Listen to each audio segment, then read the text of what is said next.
In this video, I'm going to be sharing with you 10 car detailing mistakes you should avoid when detailing a car. Welcome back to my YouTube channel, guys. And if you are new here, I am Randy with Beyond Limits of Palm Beach and Mobile Detailing. Don't not get strained but strained.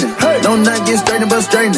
Don't not get strained but strained. You don't get shit straight, you don't straighten it. Tip number one, washing your wheels last and not first. The last thing you want to do is be working backwards. So when you're about to wash or detail the exterior of a vehicle, you want to go ahead and take care of your wheels and tires first, since they are the absolute dirtiest section of your entire vehicle, as it is always in contact with the road and picks up dirt, debris, as well as brake dust. So you don't want to wash your car first to make it look all nice and clean and then still have the wheels and tires left to clean, running the risk of all that dirt and brake dust spraying all over your freshly clean paint, causing the entire process of the detail to get ruined. So again, make sure you clean your wheels, your tires, and your wheel wells first before moving on to the body paint of the vehicle. Tip number two, no pre-wash or pre-rinse before your contact wash. An important key factor of the overall process of an exterior detail will always be a good contactless pre-wash. So basically, you want to remove as much dirt or debris and contaminants as possible off a vehicle's paint before actually going over and making contact with your wash mitt. So whether you decide to snow foam the vehicle first and then rinse it, or simply just rinse it with straight water, either or will help to remove loose dirt, debris, or any small particles that can happen and get stuck on your microfiber wash mitt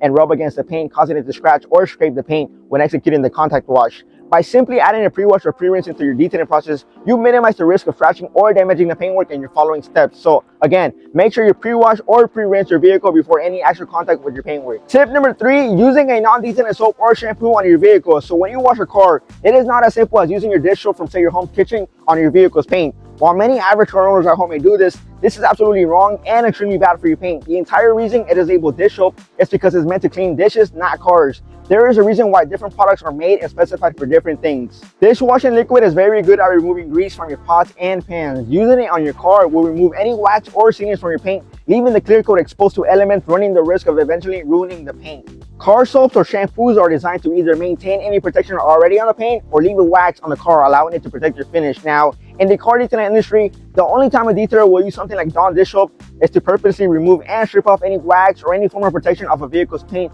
in order to perform a specific service like paint correction or coating the vehicle or even re-waxing the paint from scratch. So again, try to always use a dedicated pH neutral car shampoo to wash your car and never anything else. So one product that comes to mind right now on the top of my head is McGuire's Gold Class Shampoo. I couldn't recommend it enough. It is a very good product for beginners, DIYers, and even professional detailers. Tip number four, not washing your car in a top to bottom process. The dirtiest part of your vehicles will always be the lower bottom portion. And again, this is because it is the closest to the ground and the road. So it is very easy for elements and dust to get stuck onto the paint.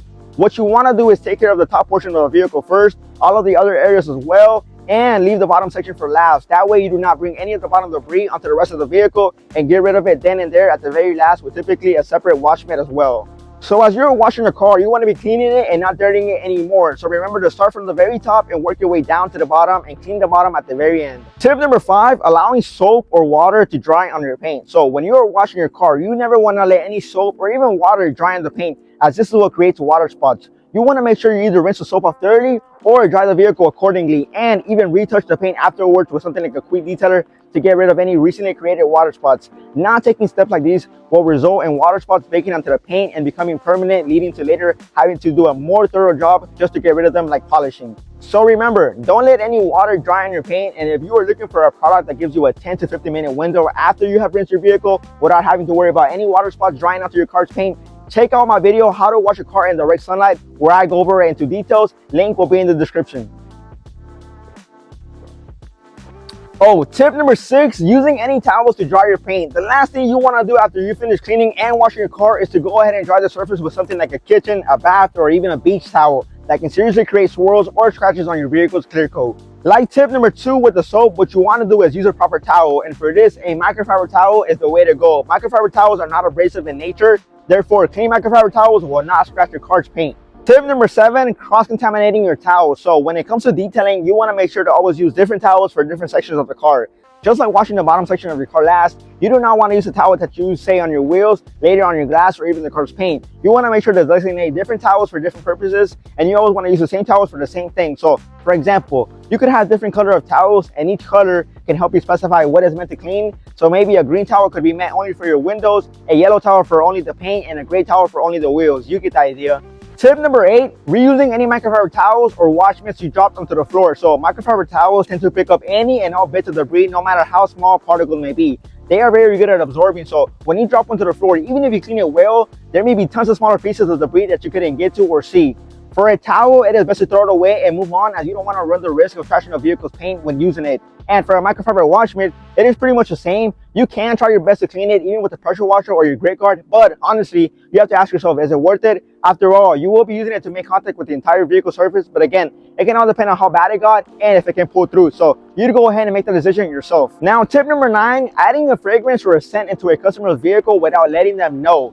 After cleaning and providing a top-notch detailing service, you may choose to top it off with a nice scent or fragrance of your choice in order to leave a nice smell in the vehicle. However, many people are actually sensitive to certain things like this and can have unfortunate reactions when coming in contact with such fragrances. Although we are detailers, and it should be common sense that maybe you would add a scent in the car, or you think a customer would advise you in advance of any important things you should know, you have to always double check and make sure it will be completely fine to do. Maybe ask, hey, at the end of the detail, we like to add a nice fragrance to the vehicle to make it smell nice and fresh. Are you okay with that? Or would you prefer us not to? Simple as that. Don't just think you know or decide for them, as you can possibly have an unhappy customer at the end of the day. Now for our last tip of the day, and tip number 10, guys, avoid adding a dressing onto the pedals or plastic floor mats in a vehicle. While adding a dressing or protecting onto your vehicle's plastic surfaces is nice and gives it a better look, it is best to avoid adding it onto the pedals or even floor mats, as these dressings tend to be very slippery, and the last thing you want to do is slip or have someone else slip and hurt themselves. Or even in the worst case scenario, when driving, their foot slipping off the pedals. Adding a dressing or protectant in these areas will just make them slick and slippery and making it very dangerous. A couple of other places to avoid adding dressing onto is the steering wheel and the shift knob, especially if it's a stick shift vehicle. And although there have been newly created products that are anti-slip, the risk can sometimes outweigh the benefits, but to each their own. And there you guys have it. Those are 10 detailing mistakes you should avoid at all costs. Thank you so much for watching, guys. I hope you guys enjoyed this episode, and if you did, make sure you guys smash that like button, leave a comment down below, and press that subscribe button, as well as hit the notification bell button to be in the loop of all my videos in the near future. Thank you so much for watching, guys. Watch another video down here. As always, guys and girls, see you on the next one.